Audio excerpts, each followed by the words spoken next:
Hi there, my name is Timmy Joe, and today on the program we're going to talk all about how you can take something old and make it new again, or very much ghetto on the new again. Ha! We're talking, as of course the title states, about turning a Nintendo into a media center PC slash, way to play your old ROM games.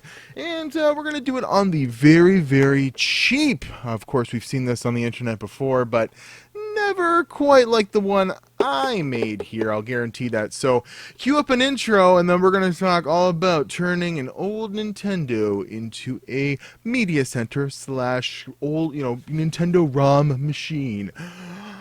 Bow!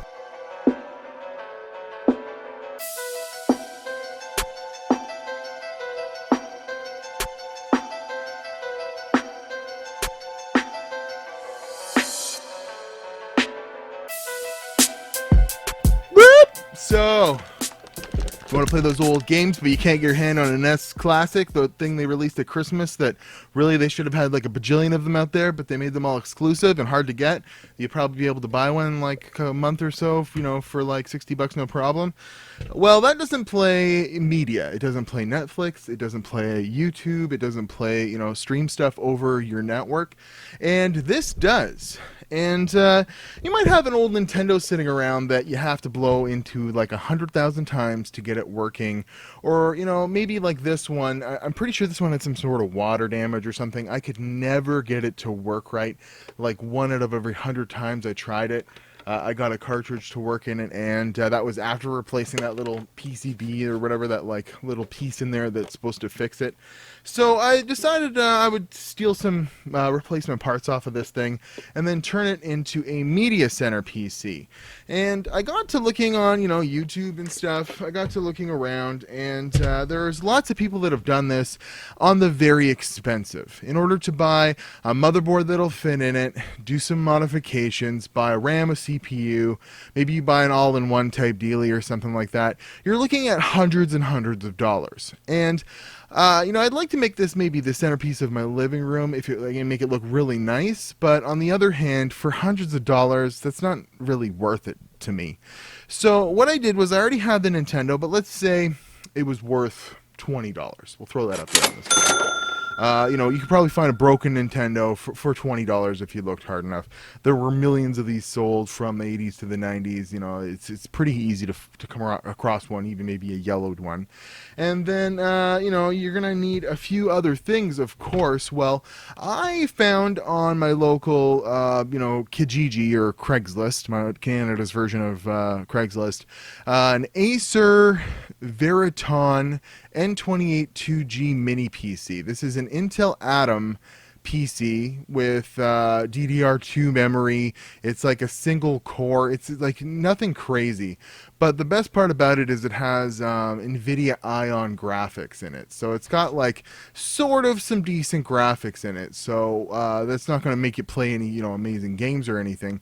But it'll make it play 1080p video fairly well, actually. And then I also sourced, I got that thing for $40, so we'll throw that. I'm up to $60 now, including the Nintendo case.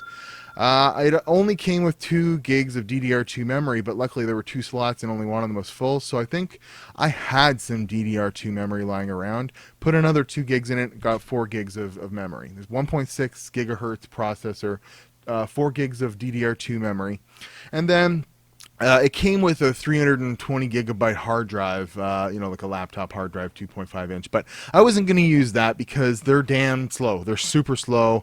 This thing's kind of a slow system to begin with. So as you see here, I actually went on Kijiji again, and I found me 2 32 gigabyte SSDs for $25.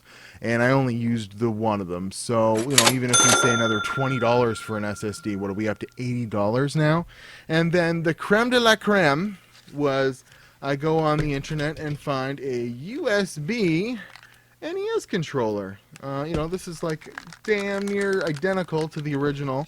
And that makes it so we can play ROMs on it as well. So with a quick install of Windows 7, Home Edition to this thing, and a little bit of monkeying around in the case, I definitely was very, I just ruined this thing. I just used like a Dremel and, you know, some side cutters and stuff, and I just made the thing fit. That's all that really counted for me. So, and as you can see, it's not really well secured in there either. But it has Wi-Fi on board, and it works really well. It has HDMI on board, which works really well. I put a media center style remote, that Lenovo one. I actually put the dongle for it in one of the front USBs here, so it's always inside the system. And then this isn't a functional power button, and I was trying to find some way of moving the power button from here to here. But really, the semantics of the system and everything, just it wasn't going to work out. So I cleared the controller ports out and, you know, took those pieces out so I could use them, you know, down the road in another NES if need be. And then I put a little blue piece of tape in here to make it look like the LED was on. Secured these buttons in here so they don't do anything. And then you access the power button right here. So altogether, this is a fairly inexpensive, you know, pretty cool little build for a media center PC that is capable of playing HD Netflix, HD YouTube. You know, I wouldn't say it's the fastest, but as long as you have it concentrated on doing one thing at a time, playing Netflix, playing YouTube, or playing something over the network, it does that very, very well. It's actually a completely functional media center PC, which is pretty cool for under $100. And it also has the added benefit of being able to play any video game system you can throw at it. It'll even play Nintendo 64 emulators. So, you know, all in all, I think this is a pretty cool little thing. And then I had a water-damaged Ninja Turtles, and I just kind of taped it in there. It's one of the reasons why I wanted to do this video today. Was it was it gets hot, this thing. It's a little bit hot, and you know it's ventilated and everything, but the tape was coming unstuck for this thing, so I taped it back in there. But figured I'd show you my you know, crazy little system that I made here, my, you know, my little Junker NES media box, and ask you guys, what would you do in this situation? Would you go all out and buy like one of those micro mini super ATX boards and, you know, fire this all in here? There's also options for Raspberry Pi style full Windows computers with Atom chips built on board these days, so you could maybe even shrink this down into something even smaller, like a Game Boy or something, if you were really, you know, if you're really looking to do something crazy. But yeah, I'm Timmy Joe. I just wanted to show this crazy little Nintendo I made and let you know that one day I would like to build a real good computer inside one of these things. But for the time being, I've just got my little ghetto NES Rom emulator / media center PC. You guys have a good day. I have a GoFundMe, trying to buy a camera. Links in the description, as well as I've been all over the news and media lately for some pictures I took. You know, check out a couple videos back. You know, they'll show up on the screen here in the doobly-doo on light pillars, so that's pretty cool. My name is Timmy Joe. You guys have a nice day. I'll be back later on this week with some more tech videos. There was all kinds of tech news this week, and I'd like to do some special videos kind of covering it.